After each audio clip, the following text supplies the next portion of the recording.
and today I will be your Q&A host. Again, thank you for your brilliant talk.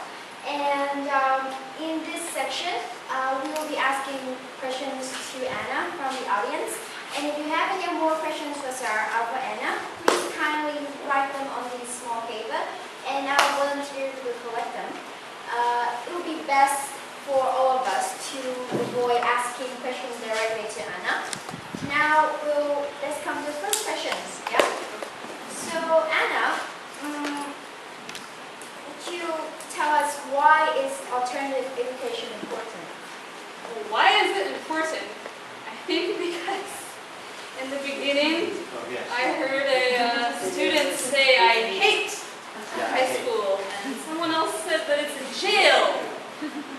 I think that speaks for itself. Why should school be something you hate? Why should it be like a jail? Why not make an alternative where students actually enjoy their 3 years of their teenage life? That's why it's important. Another question comes from the audience is that who benefits from the school you're teaching? Who benefits? Well, students benefit. The teachers also benefit because we get to have meaningful relationships with our students. We get to see them grow into young adults and not just expert test takers. And it also serves as a model for society. Our vice principal always says, hey, even though Korea developed into this brilliant modern economy, still it is time to move away from capitalism and back to nature. And so we hope our school can serve as a model, as a positive influence on the rest of society. Thank you. Another question is that the audience would like to know if you have any difficulties facing with the alternative schools. Do I have any difficulties? In teachers in your area, in general.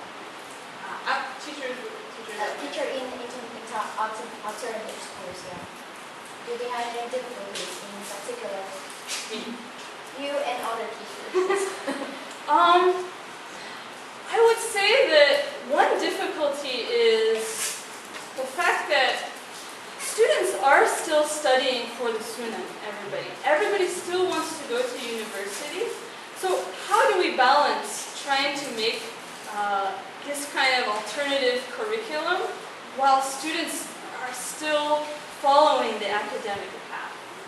I think, yeah. And students still sometimes express kind of lack of hope. Like, what do I do in my future? What is my dream?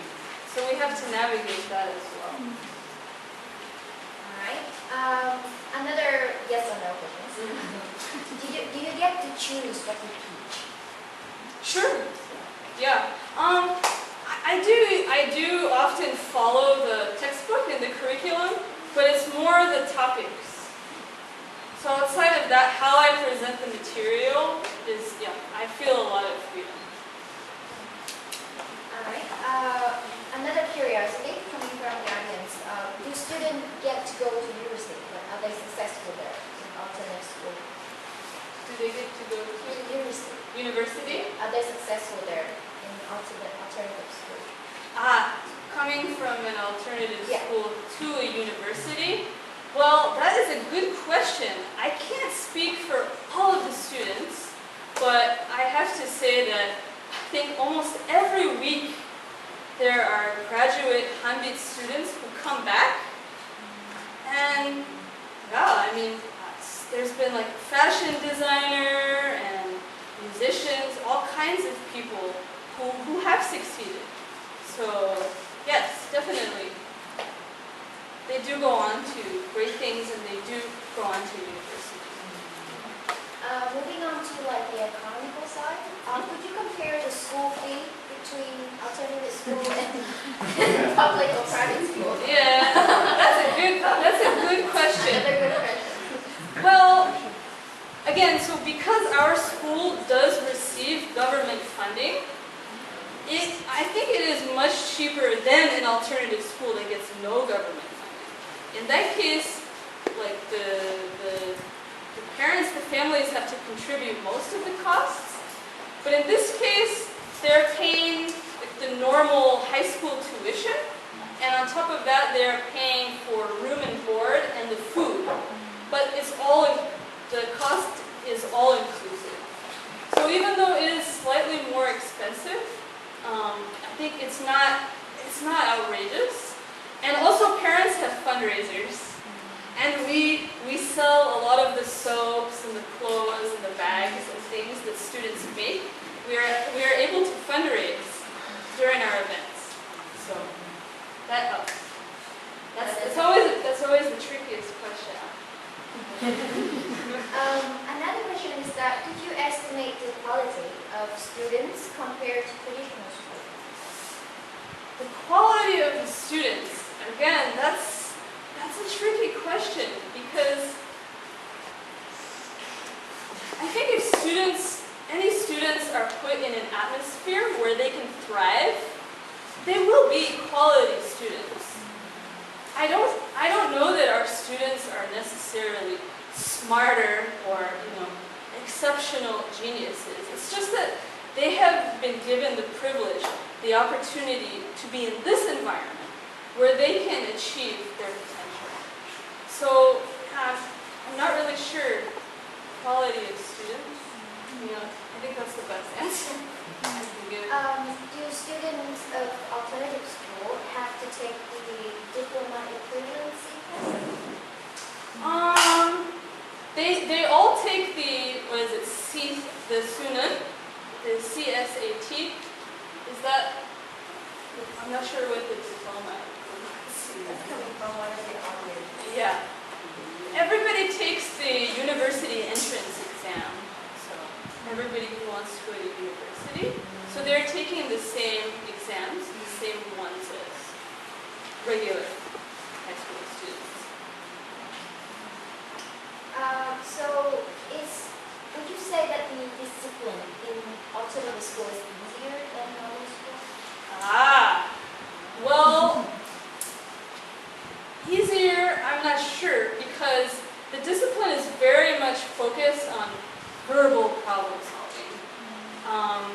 There are many MT meetings between classes and many ways in which we resolve conflict in a way that probably makes the process longer. So I think that process is actually more difficult, but in the end it's more rewarding. In my classes, though, I don't have discipline problems. I don't ever feel like I have to extremely discipline the students. Alright. Another question is coming from you. Do you think, as you are very, I would say, very big dedicator to the alternative school, do you think that the alternative education system in Korea will develop more in the next future, in the near future? I hope so.